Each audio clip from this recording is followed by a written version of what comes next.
Today in the crypto space, we see the market taking a bit of a dip, Bitcoin down below the $59,000 level, and we have Ethereum down approximately 3% below that $2,500 mark. The rest of the crypto space, the altcoins, are obviously coming down with Ethereum. However, there are some good gainers like Sui doing pretty good. However, the dips are real on Tau and many others. In today's video, I want to talk about the general market. I want to use Bitcoin as a leading indicator, but more importantly, I want to focus on the general market. I feel like right now is a perfect opportunity to come up with some plans so that we know what we're doing in the next little while, because of course September could definitely bring us opportunities. So you know what, let's talk about the news, let's analyze the charts, and let's strategize to capitalize.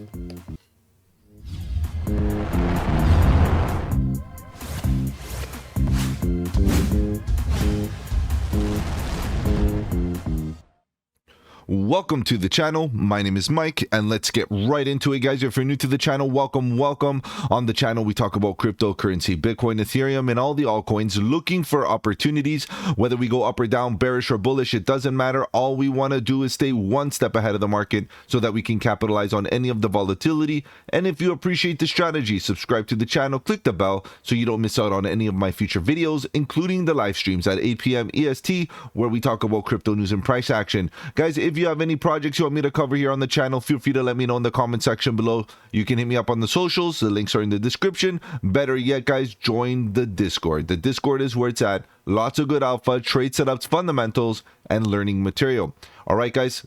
Let's take a look at what's going on here in this market. Guys, we've been taking a bit of a dip today, a bit of fear coming in. Market cap coming down a bit, $2.1 trillion, of course, you know, down approximately 2.5%. And the trading volume is kind of going sideways. Not much market participation here, which is quite interesting because as you do see the market cap fall a little bit, we're noticing that, you know, the overall volume is going sideways. It's not a bad look. It's not a bad look. That just gives us an indication that there are no new participants interested in this dump. Okay, going sideways is not bad, right? Sometimes, you know, sideways price action just gives you an opportunity to, you know, basically collect yourself and figure out what you should be doing. Really, the market cap is not making a lower low, so we're still okay. And if you go down and you look at Bitcoin at the end of the day did not make a lower low either. It's still above the $58,000 level as we speak. So not too bad. Ethereum still within structure, you know, going sideways, still within structure. And of course, these look really red. They look pretty bad. I get it. You know, when there's red, obviously, you know, it's hard to really get bullish. But the reality is that the structure that we are currently in is not bearish either.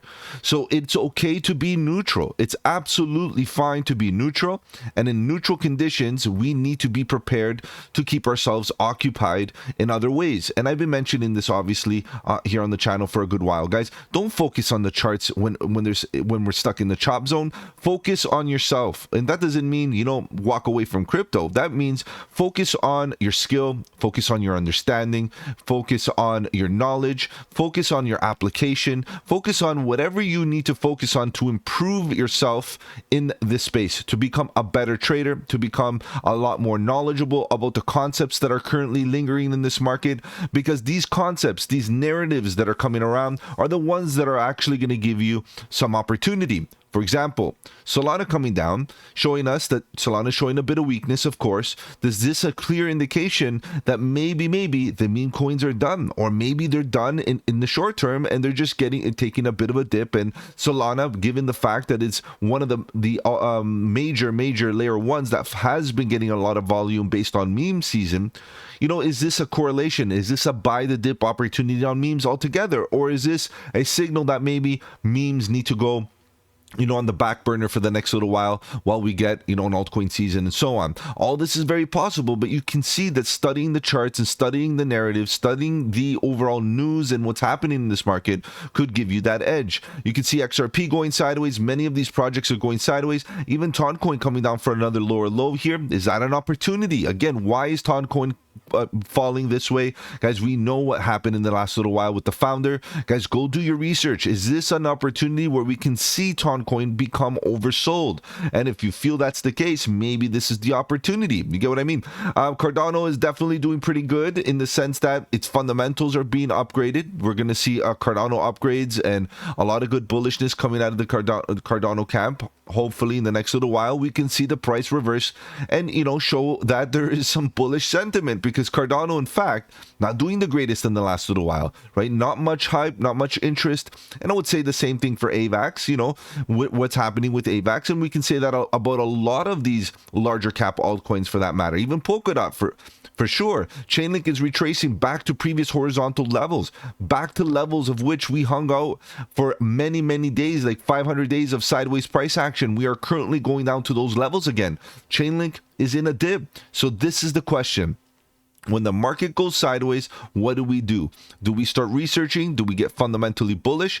And that is what I would be doing for sure if I were on the sidelines or if I was new to crypto. This is an opportunity. Just think about it as the market is now paused in order for you to catch up. Okay, Uniswap got a nice rally up. It was a good sign for the Ethereum narrative. Now all of a sudden, you know, a little bit of a retracement. It's not that big, to be honest. Look at Uniswap, near protocol, dripping a little bit to the lower levels. Of course, Caspa still within range. You know, making big picture, it's still within range, but it is making lower lows right here.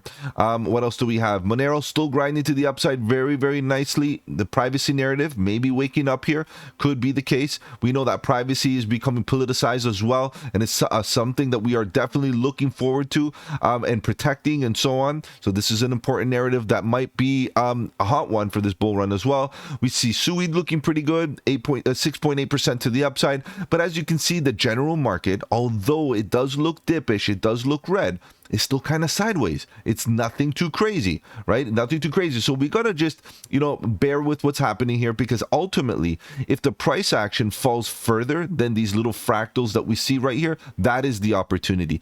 Currently, this is not the opportunity, in my opinion. We're not down significantly. There's no double-digit dips. And of course, you guys know that I like to be buying those double-digit dips. However, if you start zooming out and you ask yourself, well, I didn't buy for, you know, a couple of months. Yeah, that's a double-digit dip.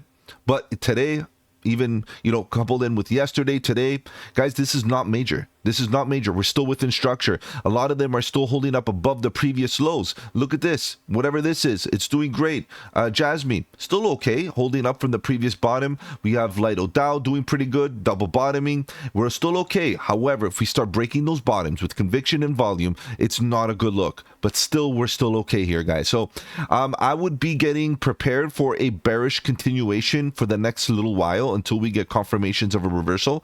So although I do sound a bit bullish here, that I'm saying we're okay, doesn't mean that we shouldn't be prepared for a continuation to the downside. And this is why today I focused on Bitcoin. I want to focus on Bitcoin. It's a great leading indicator to give us an understanding of what could be happening in the next little while. Because if Bitcoin decides to take a further dip, guys, guess what's going to happen? We're going to see a continuation to the downside for a lot of these projects, and then we could be buying it on a fire sale. Let's take a look at what's going on with Bitcoin, guys. I know you're here to talk about charts as well, so let's do that. Let's focus on Bitcoin. We do see that Bitcoin has been boring. Now, this is going to be a tough video to do, because when price action is boring, what do we say?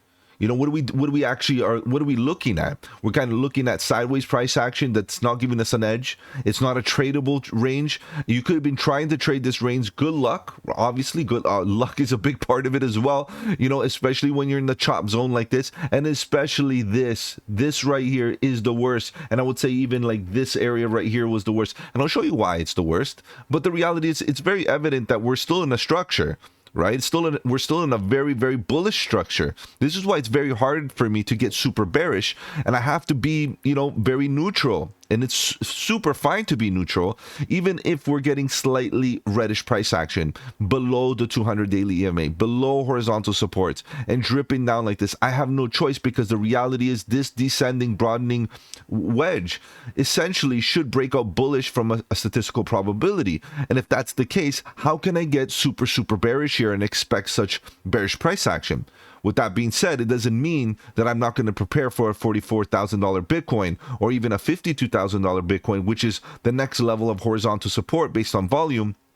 We have a node right here, which could cause a reaction. It could be a quick, you know, dip and then a quick buy up as well. Nice V recovery, and then off we go. But who's to say we can't hold support right now? right? That's the thing here, guys. It's better to be neutral than super bearish or super bullish at the current moment. And prepare your portfolio with a bit of dry powder. Prepare your portfolio with a few DCAs as we do get red days. DCAs slowly, 10% at a time.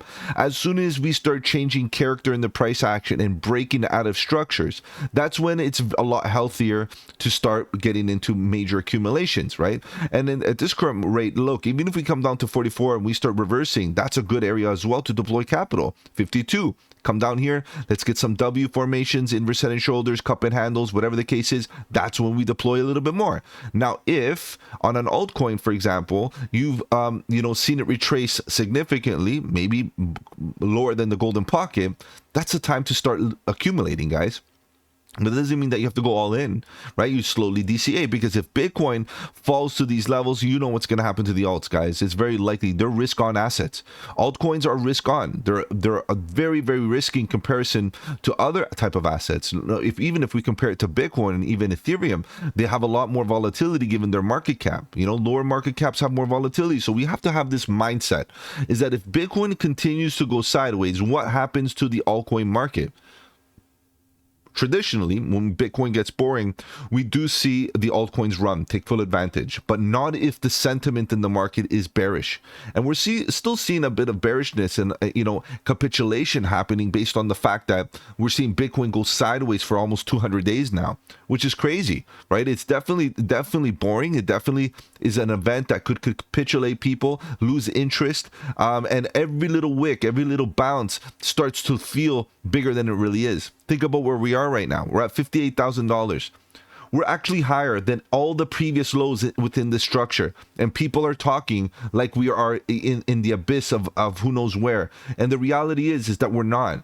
Okay, we've come down lower before and we endured this dip before, worse than where we are currently. And we're behaving like it's even more of a fearful situation than we were before. So we need to step back and really realize what's happening here. Is the fear justified? Is the uncertainty justified? Is the doubt justified? Or are we just overreacting? And the markets, when the markets go sideways, we are left to our emotions to wait and linger, twiddling our thumbs. And the reality is that any little dip gets exaggerated because we become emotional, impatient individuals. And that's exactly what is happening. So what I'm saying here is, if we come down to these levels, be prepared to buy the dip. If we come down to 52 and we hold support, be prepared to buy the dip. In the meantime, this structure is still bullish. Now let's look at some momentum oscillators and let's see what's going on here, because really there's some interesting anomalies or interesting correlations. That's a better word to use. Interesting correlations between this chart and what I got going down here. Now, I know there's a lot of info here, right? If you look at this chart right now, a lot of colorful lines, a lot of shapes. This is a piece of artwork at the current moment. But let's try to make sense of it, because once you learn how to read your own charts, because my charts are messy, I get it, but they work for me and I can read them like it's a language. And the reality is if you look at what's happening down here, we've become oversold in momentum and volatility. But I want to ignore the momentum line, which is the purple line. I want to ignore that for a second. I want to just look at the volatility. Every time volatility, which is the orange line, comes down to oversold and overbought, we have a higher degree of probability that we get a reaction. Okay, so let's just follow along. This was the top. This was the top. Reaction. Look at the bottom. Look at the bottom. Reaction. Top. Reaction. Bottom. Level. Just a general level. Right into here. We were starting to kind of round off. We got a bit of an expansion to the downside. We were oversold, and this level, the momentum kicked in. The momentum was actually really, really oversold here. So this is an area where maybe the indicator wasn't as good, but generally speaking, you can see how we came down significantly. Okay, so this was an oversold state. Let's continue. Now, if you come down to this overbought state, top, overbought, top, oversold, bottom, oversold, bottom, oversold, bottom. You can go on and on and on, and you can see that the orange oscillator basically gave you almost all tops and bottoms in this entire consolidation. Now, if you look at the current moment where we're at, guys, we're at the bottom. And let me kind of scooch this up a little bit so you can see this a bit better. We're at the bottom. Okay, so volatility is definitely oversold, ready to recover. Do we get a nice bullish response where we make that higher high? I would say that this structure could be a consolidation or a retractive structure, although it's not necessarily making lower lows, but it could be something that we eventually break out bullish after the sideways price action and get to the top of the range still, even if right now people are getting very, very bearish, unfortunately. Okay, so this is something we have to understand. Now, from an oversold state on the daily, you can see that we came oversold and we haven't gotten overbought just yet. The red expansion, meaning the bearish expansion, is already tapered in and it's long gone. We're waiting for a green expansion. Guys, we're waiting for the green expansion. It could be a small one. It doesn't have to be a massive one. Even if it's a small one like this, it gives an indication that the bulls are ready to take a turn. And if you look at what's happened to this expansion and that expansion, this one right here, you know, every time we get a bearish expansion, they are getting smaller. So which means that over time, we should see a bullish reaction that is bigger, right? So if the bears are showing weakness, the bulls should show weakness. So what I'm saying again is, guys, we could continue coming down, but there's no way that I'm not going to take full advantage of the opportunity in this current state that we're in an oversold state of volatility, and in a scenario where we're basically diverging to the upside after these two bottoms and so on. I would be taking full advantage of it. Now, I also want to get into higher time frames here because I rarely do that. And I could see this retracement. Look at this retracement, how it looks like it wants to get completely oversold. And it's very, very possible. But look at the volatility. Volatility is making higher highs. Higher lows over time as the price action is coming down, and momentum is also coming down. So it looks like the momentum is trying to get reset, while volatility right now is picking up to the upside. It's a bit of a contradiction. It's a bit of a divergence. Now, is volatility going to pick up now? Are we eventually going to get a reaction? Because this starts to look like a real bull flag right here. Look how beautiful this retracement is. It doesn't even look like a descending wedge when you leave it without lines, right? It looks like a beautiful retracement ready to move to the upside after a nice, or maybe cup and handle right into here, as can be seen. Look at that on the 4-day. Guys, you can't even play. This is so clearly a cup and handle on the higher time frames that if this bull flag actually plays out and breaks above these highs, guys, you can't make it up. This is actually a structure that could break out super bullish. So again, lower time frames, I understand we might be thinking 52. I understand we might be thinking 44. Guys, I don't even think 44 will happen, but you never know. I want to be prepared for it. But at the end of the day, guys, you can see how things are lining up for a potential massive move for Bitcoin in the next little while.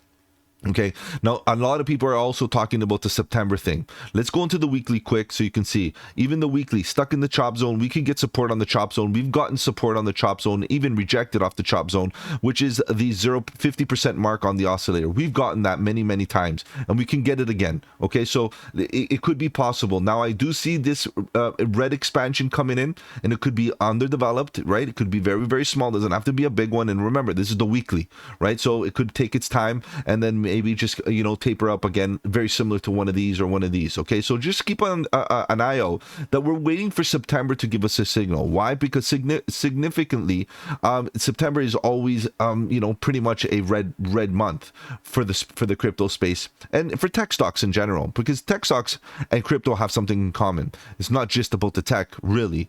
It's also about the speculation. It's about the riskiness in the space, in both spaces. The tech is risky and treated as one in the investment space, right? So what that really means is when traditional markets or the sentiment in the space is not willing to take risk because there's fear, whether it be the traditional economy or a civil unrest or whatever the case may be, tech stocks, including crypto, because of its risky component, are the ones to sell off first.